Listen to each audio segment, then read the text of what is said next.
Welcome back to the Trader's Brew, where markets meet mayhem and macro meets your morning roast. I'm Cass, your host, bringing you the freshest perspectives on the forces shaping our financial world.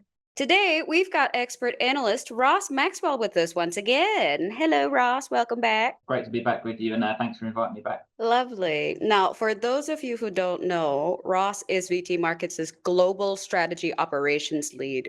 And he's built over, I think, 2 decades of a reinforced foundation in trading and investment. And I have been lucky enough again to grab him for a sit down today. Yeah, that's right. Been around for just over 20 years now. A deep career. Started some stuff in my career back in 2001, 2002, and yeah, still here now. So just over 20 years. Still going strong. And I think this leads into that. I would love to congratulate you for winning the recent Trader's Choice Best Educator and Mentor Award. Yeah, thank you very much. Yeah, I received that award last week, which is obviously great. It just sort of like there was some great other great sort of traders and educators and mentors and stuff up for the award. So to win it was an honor, and it's nice to know that I'm having such a positive impact on so many traders out there in terms of passing on my experience, helping them navigate the markets, especially obviously at the moment it's very volatile markets out there. So it's important to stay safe and understand exactly what's going on. To be recognized for having such a positive impact is very humbling. Definitely. And I think that volatility that you're talking about is going to lead into what we'll be discussing today. And I think what everyone has been discussing, which Yeah. is tariffs. Yeah, I don't think you can have a conversation with anyone at the moment without that word coming up, right? Oh man, it is everywhere. It is even on TikTok at this point. Yeah. So I think before we get into that, we'll lay the groundwork into this in case anybody's been living under a rock. The United States has just dropped a fresh round of tariffs on imports around steel, tech, and components, specifically with chip manufacturing and luxury goods. And a lot of countries have now started to send out their retaliatory tariffs from both allies and competitors of the United States itself. Yeah, so obviously, I mean, Trump had been threatening this ever since he was nominated as the presidential candidate. So we knew this was going to sort of potentially come. I think obviously the scale of it has surprised and shocked people, even those who believe that there was going to be the tariffs involved. But global tariffs on everyone. There's not anyone really, apart from maybe a handful of countries that have been missed out. China have retaliated with 34% tariffs on US goods. The US have then retaliated even further to add an additional 50% on Chinese goods, which obviously takes it over the 100% mark, effectively, killing trade in those two countries, which is obviously going to have massive impacts on the markets, which we're seeing now. Other countries, are trying to take a bit more of a negotiated route. We've already seen, South Korea, the UK, the EU, they've all sort of come out and said that they will try a negotiated settlement before they impose any sort of retaliatory tariffs themselves.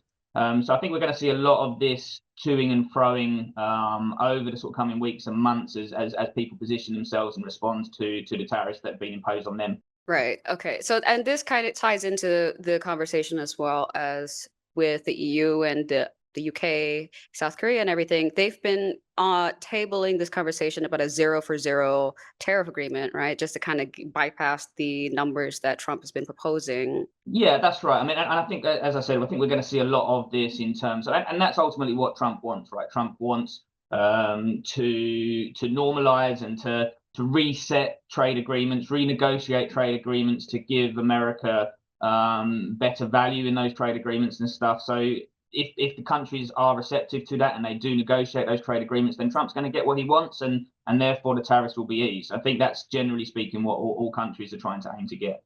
And I know that he's also done this before during his first presidency, right? So a lot of people are kind of in two separate boats about why he's doing this, right? Some people think it's a Mexican standoff, really wanting to push the countries into this position that they're in right now, about being agreeable to negotiating stuff for the United States to benefit from. But some people also believe that he's kind of bypassed that phase of threats where he's just kind of going, I don't care what's happening. I just want to have America be as self-sufficient as possible.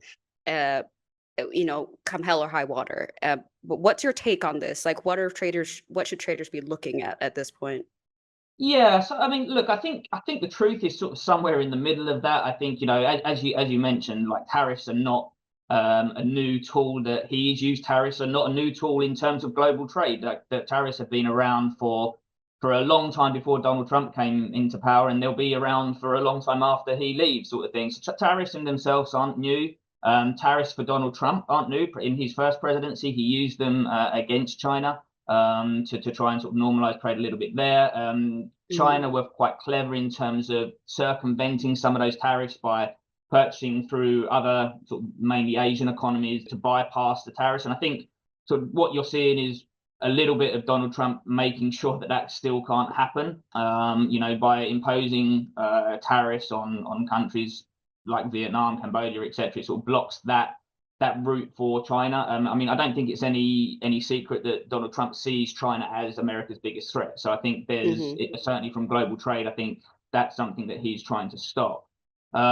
I think, in terms of the question about what his intentions are, I think he is using this as a tool. It's a very aggressive tool, as I've mentioned in a lot of my commentary and stuff. Donald Trump acts like no other leader in his position. Like, he's very aggressive. And I think we are seeing he's happy to take the short-term pain to force countries like the UK, like the EU, like Japan, like South Korea into those negotiations to get America a better deal. So I think there is that side of things that it is, although it's not a Mexican standoff because he's actually followed through with it. I think he will be very willing to reduce those tariffs and remove those tariffs on negotiations for better trade deals for America. In terms of whether it's a bit more of a protectionist thing, and he wants America to be more self-sustaining, again, I think there is that is the ultimate aim for him. He's been very clear in the fact that he wants, American manufacturers to boom. He wants American car manufacturers. He wants a lot more stuff built, manufactured, made, and consumed in America from domestic production by domestic consumption. So it's a balance between the both. I think like the both don't. It's not one or the other. I think there's an element of both are the intentions of what he's trying to achieve from the tariffs. Obviously, like I say, depending on how certain countries like China, if China go the retaliatory route, which they seem to be going at the moment, that's going to be creating a lot more animosity, and those reduction in tariffs are going to take longer to come down. But ultimately, a trade war isn't in anyone's interest. As I say, you're effectively getting the two world's biggest economies going at each other for a trade war, effectively removing trade between those two countries, which is not going to be good. So it's in their interest to come to some sort of negotiated settlement down the line at some point anyway. And I think the mutual benefit, I think, is the part that makes the most sense to everybody. And nobody's understanding why he wants to do it just for funsies at this point. But yeah, with you mentioning before that this isn't new, like Trump has threatened this before and now he's following through. What about the pattern of behavior that we're seeing in the markets right now? Like, we are seeing the very sudden sell-offs. We're seeing huge dips in many of the stocks. Are there deeper signals here that we should be looking at, predicting with this pattern in mind? Yeah, I mean, look, I think the scope, well, like I say, although we've seen it before, I think the scope of the tariffs, the sort of like the potential impacts on the wider implications across the whole global economy, I think those are the unprecedented things that we're seeing. Like, the tariffs themselves are not unprecedented, but the actual scope and the potential impacts on the wider economy are pretty unprecedented in that. So I think that's why we're seeing these sort of market corrections. And we are now officially in, we're seeing declines of more than 20%. So this is not a pullback, this is a correction. And I think that's on the back of the markets fearing for a global recession. Tariffs will drive inflation if they're in for a prolonged period of time. They will affect GDP, they will slow down growth. For a lot of economies that were already struggling or already slowing down growth, like, there is a real sense that this could force a global recession, which obviously which is what you're seeing in the markets at the moment. And we need to think as well. So the market's pricing ahead of themselves, right? So what we're seeing now is the market pricing in any potential global recession, any interest that any issues that are going to come into the future. So, whilst there can be like any escalation of trade wars, if there aren't any sort of negotiated settlements and stuff like that, then we could see some more pain in the markets. These sorts of corrections are those sorts of implications are getting priced into the markets at the moment, which is why we're seeing these really big sell-offs.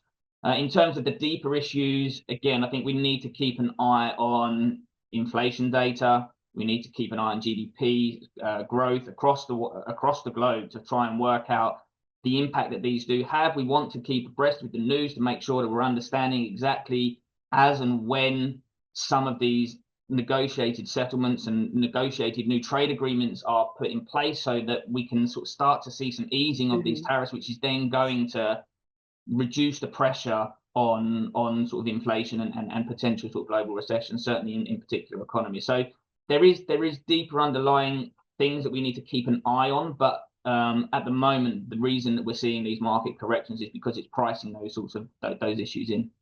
Okay, so they are preemptively planning things forward. Okay. And now, with that in mind as well, with how the tariffs will be affecting the markets and the pricing of things, the risk of inflation and recession, obviously a big part of that will come into play would be the labor market and jobs. So we're going to be moving forward to another tangent of what tariffs will affect, which will be immigration policies and the job markets.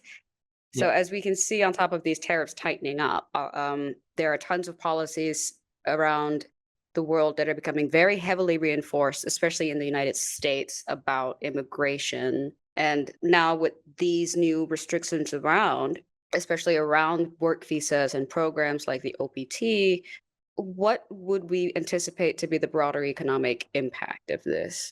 Yeah, and again, like it's a bit of a storm, which is why we're sort of seeing these issues. Like we're already seeing that slowdown in the US economy and other global economies. And certainly when we take the US as a focus, these sort of immigration policies can have a negative impact on sort of GDP.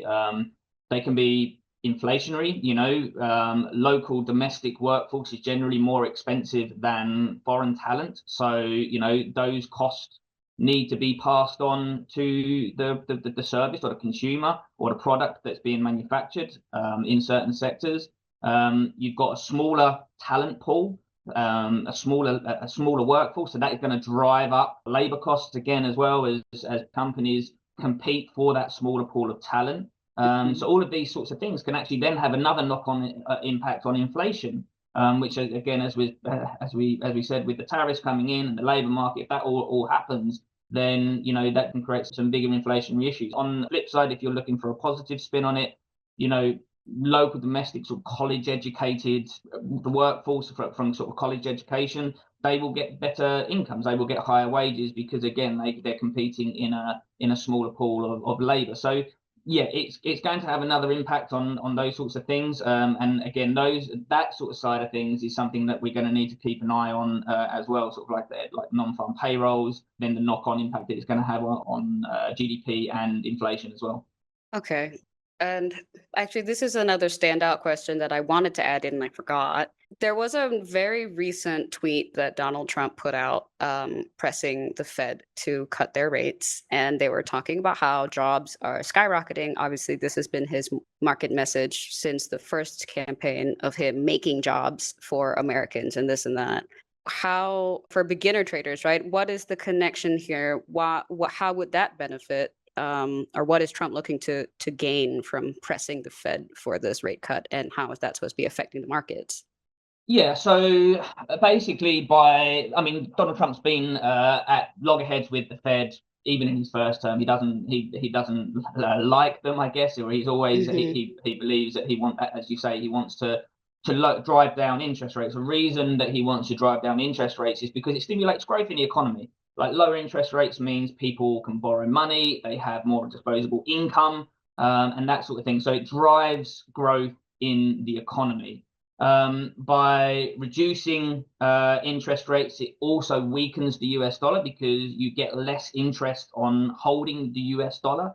Mm, So it weakens the US dollar, which then obviously makes exports cheaper for foreign countries trying to buy US exports, again, helping US manufacturers and the US economy. So that's why he wants to drive down the interest rates. The flip side is Fed have a responsibility to understand and balance that off against mm, inflation. So whilst they're trying to stimulate the economy, and we've seen a slowdown in the US economy, and interest rates cutting can boost that. Cutting interest rates can also boost inflation, because obviously if people are spending more money, like supply, demand, etc., will drive consumer prices higher. So mm, the Fed have got this balancing act of trying to make sure that, yes, they stimulate the growth in the economy by reducing rates, but they need to do it responsibly so they don't drive inflation and cause the issues on that side. So that's why there's this sort of standoff. Donald Trump just wants to see American growth, but the Fed have to take in the flip side, which is sort of like the inflationary pressures with it as well. Are there any sectors or regions that might actually benefit from these disruptions right now? Yeah, I think so. I mean, out of any pain, out of anything, sort of any challenges, there are always opportunities, no matter in any walks of life or anything that you're trying to do. And I don't think this situation is any different. I don't think there's any that sort of like aren't going to see some short-term pain. I think tariffs are going to create pain pretty much for every economy around the world if they're imposed for any length of time. But that doesn't mean to say that there aren't some economies that can see opportunities in this. So, for example, if you take Canada, they're on the same time zone as the US. They're geographically very well located for that sort of side of things. But they have fast-track visa programs. So when we're talking about immigration, they offer an alternative for that talent pool, foreign labor force to go to stay in the time zone and have sort of similar opportunities. So that in itself, that can improve their labor force, would be a good thing, obviously, for them. A country like India, again, they're a very big supplier of talent, foreign talent, for things, especially, like I say, the tech sector. So one, if that talent stays within India rather than being exported to the US or other economies, then the labor force within India becomes more talented, becomes bigger, and therefore that can only boost the Indian economy. Likewise, what you could end up seeing is sort of offshoring of certain services and things from US companies into other regions to take advantage of the talent that is no longer coming to the US. So again, if India keep hold of a lot of that talent, they can benefit from a lot of that offshoring. Other sort of Southeast Asian economies could benefit from sort of shifts in global supply chains, and that sort of thing, as the world and the global economies readjust to this new trade landscape that we're going to. I don't think, even if these negotiated settlements and agreements come into place, like the global trade agreements and the global trade landscape has shifted massively. So there's going to be shifts in global supply chains and that sort of thing, and there's going to be some Southeast Asian economies, especially countries like Vietnam and Singapore, which could really benefit from that as well. Right. Okay. But Vietnam now at this point is outside of that tariff risk, it's like 54%, wasn't it now? But its labor force is coming from within itself. So basically, what you are saying is that there will always be benefit somewhere, and most of these countries, with the tariffs in place for their labor markets, stand to gain having their own workforce be remain local, as it were. Yeah, exactly. There's if they're like a big exporter of foreign talent, so you sort of see a big emigration from these countries, then if that's stopped, then they keep their local talent. So therefore, their labor force, their domestic labor force, the talent and the quality of their domestic labor force goes up, which obviously can boost their innovation, their production, and their Hmm. economies as well. So, and like I say, it's not to say that there's not going to be short-term pain. It's not to say that they're not going to be negatively impacted from tariffs and things like that. But there can be other opportunities that come out of these that they can take advantage of as well. Right. Okay. Now, with all that in mind, we're going to circle back into the trading mindset. for this moment. So, what would your advice be to retail traders right now who are kind of caught in this macro storm? Yeah, I mean, I think a lot of it depends sort of on experience. I've got a lot of my clients and traders in my community and stuff who are taking a step back at the moment. I think that if you don't have your risk management absolutely nailed down and you don't understand how to trade these sorts of markets, then it is a good time to step back because this sort of market movement, this doesn't happen regularly. Last time was COVID. You've got the global financial crisis, like these sorts of things, like you saw Brexit in an isolated environment. These sorts of these wild movements don't happen all the time. So it's okay if you haven't experienced it before to step back, monitor it, watch it, and understand for next time this sort of thing happens. This sort of movement, yes, we're going to see a lot of volatility in the coming weeks, months. We've seen a lot more volatility since Trump's presidency, but not to the extent that we are seeing in the last sort of like week, 2 weeks. And this sort of short-term, real high volatility will pass, and the markets will settle. Yes, we're still going to see high volatility, but not to the extent that we're seeing in the moment. So what I'm trying to sit there and say is it's okay to sit out of the markets at the moment until they calm down a little bit, so that you're better prepared, or your strategies, or just to keep yourself safe in that market. If you have experienced this before, or you are aware of how to trade these markets, then you should be aware that you need to keep your risk tight. You need to trade with wider stops. Maybe move up to higher time frames.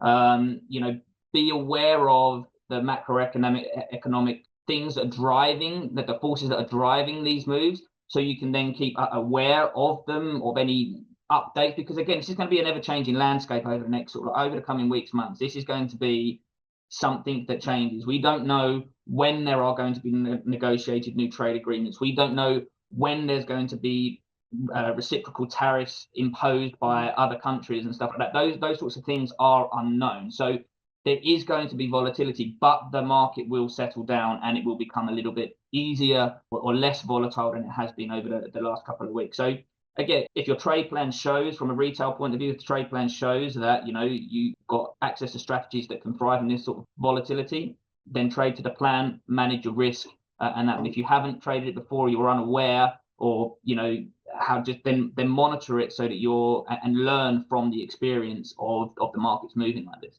Basically, not to emotion trade at this point, not to let fear drive you. Yeah, 100%. And you know what? That should be the case in any trading, whether the markets are volatile, not volatile. Don't let emotion dictate your trading decisions. And again, I have friends coming to me asking me about their portfolios. I had a friend come to me the other day and sort of sit there and say, "Oh, portfolio is down 6-7%. What should they do?" And I was like, "Well, the markets are down 20-25%. So if your portfolio is down 6-7%, you're actually doing quite well. Like, in the grand scheme of things, you've got to think, certainly from an investment point of view, the markets generally speaking go up. So yes, you might see some short-term pain, you might see some downturn in your portfolios, your pensions, your investments, that sort of side of things. But we saw big downturns in COVID, and here we are 5-6 years later, and the markets are much higher. And again, you've got to think about longer term projections. If you're looking at from the investment side, like longer term horizon, don't worry about sort of like a short term correction in the markets, because the longer term, generally speaking, the markets will always improve. I got it. Well, sound advice. Thank you, Ross. Well, tying back into what we were talking about with TikTok, was everybody is trying to break down what's happening, right, with Trump and with the tariffs and everything like that. And I think it's important to have like expertise actually coming out and telling us what to look for in the markets and how to prepare ourselves. Yeah, I mean, I think if there was one other comment just to make on it, I think is like, don't try to predict the unpredictable. As I mentioned earlier on, Donald Trump he communicates like no other. Like, no other leader vents their thoughts on on a social media post that can influence the markets, and you can't predict the unpredictable. As I said, this is going to be an ever-changing landscape over the coming weeks and months. So it's just making sure that your risk is managed and you're aware of volatility that can come, and just that you're positioned to weather the storm if it goes against you, basically. Because again, in trading, investing, we don't just see some sort of straight linear upward curve, right? So there is going to be downturns. There are going to be impacts negatively on your trading, on your investments. But it's being positioned to weather that storm so that you come through the other side and can benefit from the easier markets to trade effectively. So don't try to predict the unpredictable. Don't try and catch every move.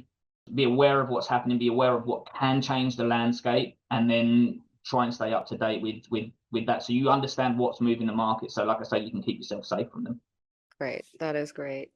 And thank you so much, Ross, for sitting with us and going through this conversation about tariffs today. It was definitely very, very enlightening. And I think we all got a whole lot of insight and perspective on how we should be moving through this really volatile, unprecedented market, which is basically just keeping our heads level and being managing our risks and just keeping a very, very cool head and not letting Trump get to us.